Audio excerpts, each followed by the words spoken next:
Olá, tudo bom? Aqui quem fala é Aquiles Frois e nesse vídeo quero dar continuidade ao tutorial apresentado anteriormente. No vídeo anterior eu te mostrei a aplicação final e a partir de agora eu vou te mostrar passo a passo como construir aquela aplicação com o ASP.NET MVC5. E veremos como o Entity Framework CodeFirst entra em ação com a criação do banco de dados, o ajuste de nomenclatura das tabelas, a configuração dos campos de texto e a carga dos dados com C#. Além disso, vamos criar as telas básicas de listagem, cadastro, edição, visualização e exclusão de livros e gêneros. Para isso, vamos utilizar a seguinte modelagem. Aqui nós temos um livro que está associado a um gênero, um livro com ID, título, autor, ano de edição e valor, que está associado a um gênero, que tem um ID e um nome, que por sua vez pode não ter nenhum livro a ele associado. Tendo isso em mente, vamos ver o código, vamos meter a mão na massa. Eu acabei de abrir aqui o Visual Studio 2015 e a primeira coisa que a gente faz é pedir um novo projeto. Aqui no novo projeto você seleciona Templates, Visual C#, Web, ASP.NET Web Application e coloca o nome do projeto como Demo Prod.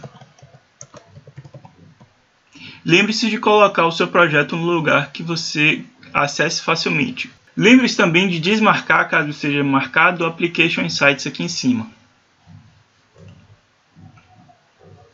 Aqui nessa tela, onde a gente pode selecionar template do ASP.NET, nós devemos selecionar, na verdade, o ASP.NET MVC, como vem marcado por padrão, deixar marcado aqui MVC aqui embaixo, meio, e caso esteja marcado aqui o Hosting Cloud, desmarque e dê OK. Aqui nessa tela nós temos o template básico do Visual Studio, o ASP.NET MVC5, onde basicamente aqui quero te mostrar o Bootstrap, que ele já entrega para a gente, tanto a parte de JavaScript, a parte de CSS e os ícones que ele utiliza aqui nessas três pastas, Content, Fonts e Scripts. Dentro da pasta Script também nós já temos o jQuery na versão 1.10, que é o mais suficiente aqui para nossa demonstração.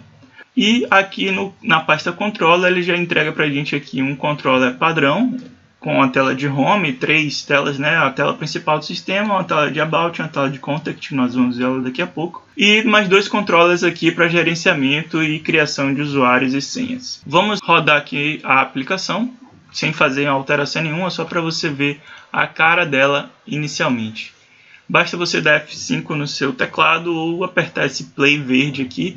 E se você quiser, você pode trocar aqui para outro navegador. Vou deixar aqui o meu com Microsoft Edge mesmo. Está aqui a tela principal do sistema, que o template já nos entrega. Como eu falei, uma telinha de Home, uma telinha de About e uma telinha de Contact. Ok? Vamos voltar lá para o Visual Studio, para o nosso projeto, onde nós vamos começar pelas classes de modelo que vamos utilizar aqui nessa demonstração. Elas são baseadas naquela modelagem que eu te mostrei, né, de livro associado a gênero, e isso se reflete na criação de duas classes aqui na pasta Models. Você vem aqui, clica com o botão direito na pasta Models, pede Add e Class aqui embaixo, escrevendo gênero, o nome da classe. Gênero ele tem um ID e ele tem um nome, que é um string, por se tratar de um texto. Além disso, nós temos também a classe livro. Eu faço o mesmo processo, que eu também coloco o ID dele, coloco o título, aqui é string, primeiro o tipo, depois o nome.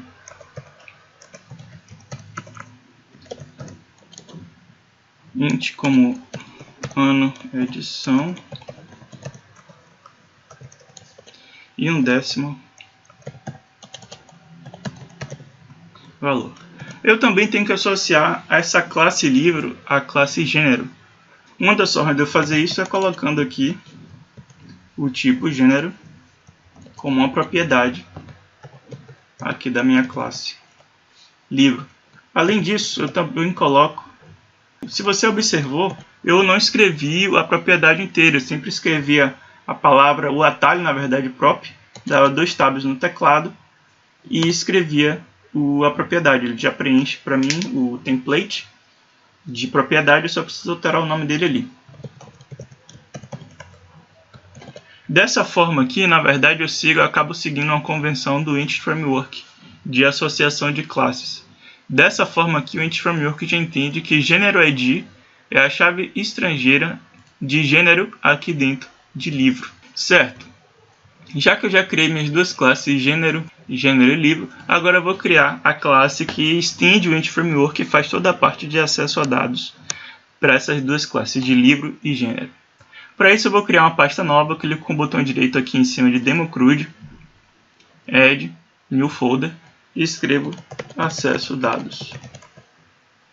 Aqui em acesso dados eu crio uma classe, mais uma classe, chamada livro contexto. O que torna essa classe especial, na verdade, é que ela herda de DBContext, que é uma das classes do Entity Framework. E também digo aqui para o livro contexto que ela vai gerenciar livro e gênero no banco de dados. Para isso eu crio aqui duas propriedades do tipo dbset para gênero.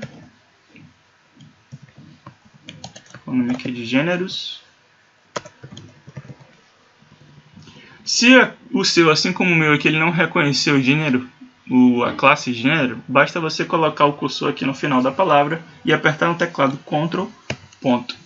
Que ele vai dizer que você não quer importar o namespace, você não quer declarar o namespace, quando você escolhe, ele coloca o namespace aqui em cima e ele passa a reconhecer as classes daquele namespace, incluindo o livro, que também está no mesmo namespace.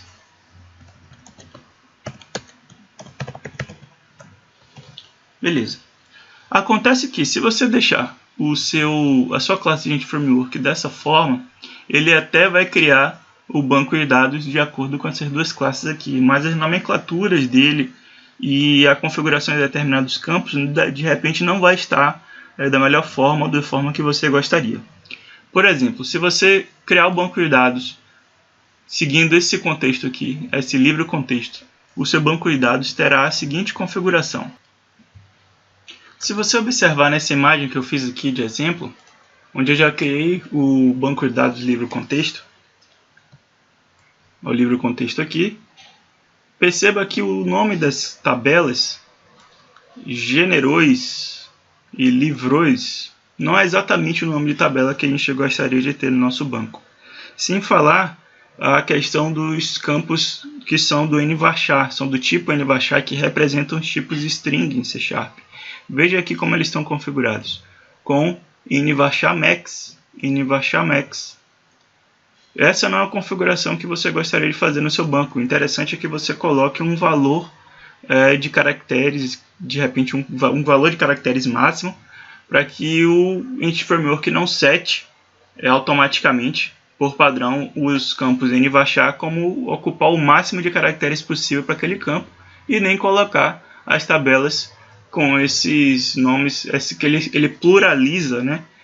Aí fica esses nomes malucos aí, generois e livros, só que ele pluraliza isso em inglês. E como é que a gente pode contornar essa situação? Bom, aqui no livro contexto tem uma forma de você fazer esse tipo de configuração, nome de tabela e configuração padrão para determinados tipos de dados. Uma das formas de você fazer isso, na verdade, é sobrescrevendo o método onModelCreate aqui do DBContext. Basta você dar o override, pedir aqui o onModelCreate, apagar, na verdade, o que ele traz aqui como padrão. E aqui, através do Model Builder, que é esse parâmetro que a gente recebe aqui, a gente escreve aqui modelbuilder.conventions.remove. O que é que eu vou remover aqui, na verdade? Eu vou remover a convenção de pluralização dos nomes das tabelas. Para isso eu digo o seguinte: remove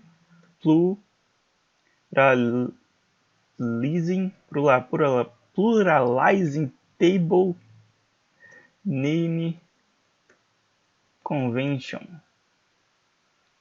Dou um Ctrl ponto aqui para ele trazer o namespace. E ponto. Ele vai parar de tentar pluralizar o nome das tabelas ao gosto dele e vai colocar no singular o nome da classe que vai ser gerenciada ali, ou seja, o nome da tabela vai ficar gênero e livro, né? Bem mais amigável para quem for abrir a base de dados e ver o nome das tabelas. Além disso, aqui ainda através do Model Builder, eu digo que as propriedades do tipo string, elas vão ter uma configuração, ou seja, configure as propriedades do tipo string, onde elas na verdade vão ter no máximo 100 caracteres. Certo? Uma outra coisa legal que a gente pode fazer aqui é fazer uma massa de dados inicial para a nossa aplicação. Eu faço isso, na verdade, aqui através da criação de outra classe chamada livros_init.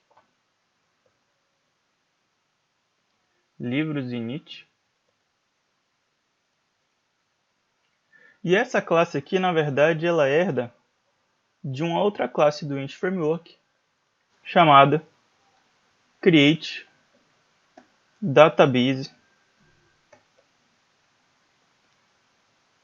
if not exists para o livro contexto. Ele também não reconhece aqui, eu dou Ctrl ponto, trago aqui o namespace e também sobrescrevo, faço a sobrescrita de um método, só que dessa vez é o método seed, que é o método que faz a carga de dados. Para isso eu vou pegar minha colinha aqui, porque é uma massa de dados considerável, vou liberar essa cola aqui para você também.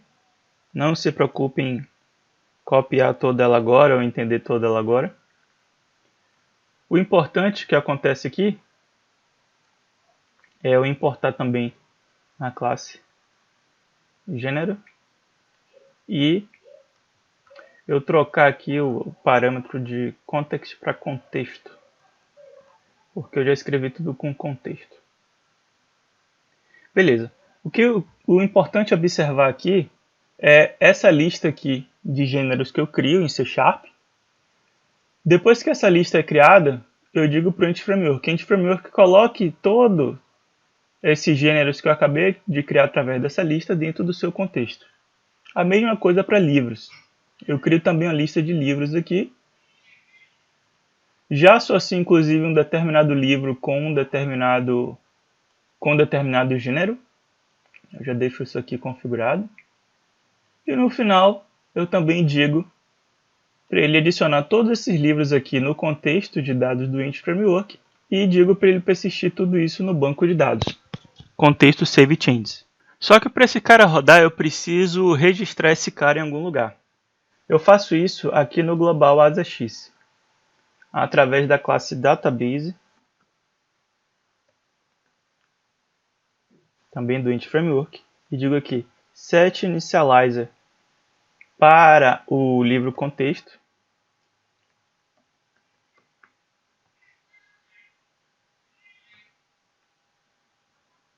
E digo que para o livro contexto existe um inicializador de dados chamado livros_init.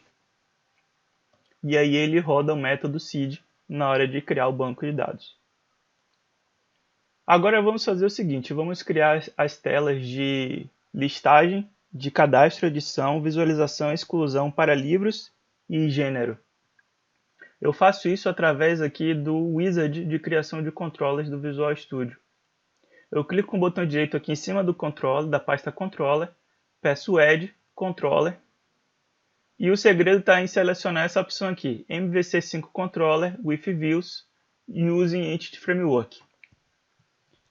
Eu dou o add e aqui ele me pergunta qual é a classe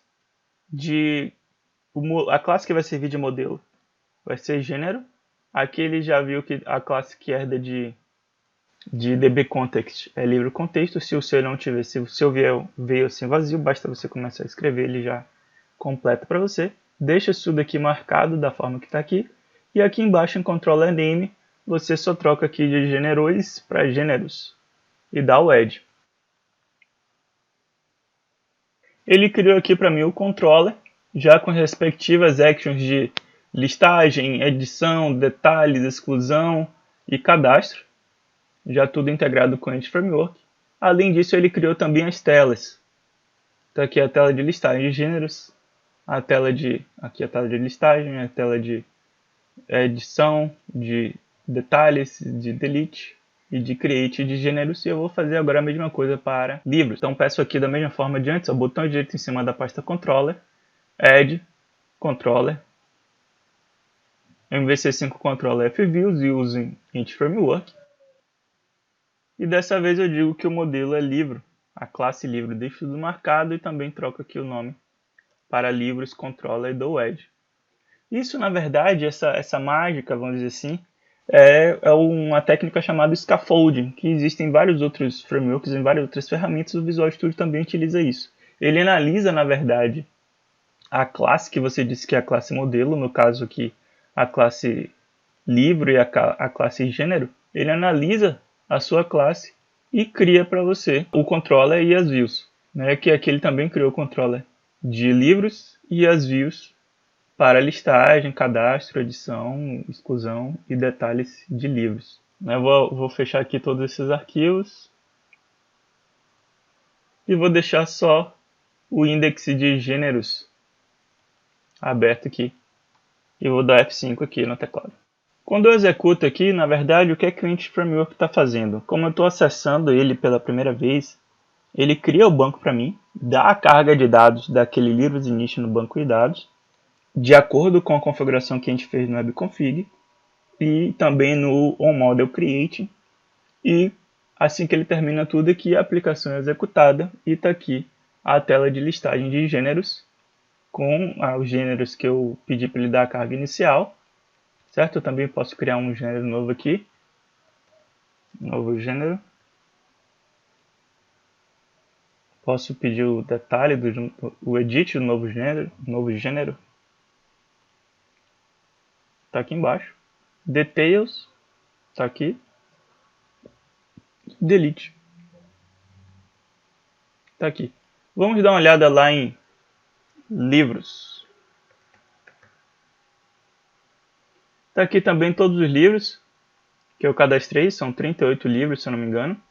Que ele não está ordenando, né? Ele não está com aquele visual de paginação e nem nada.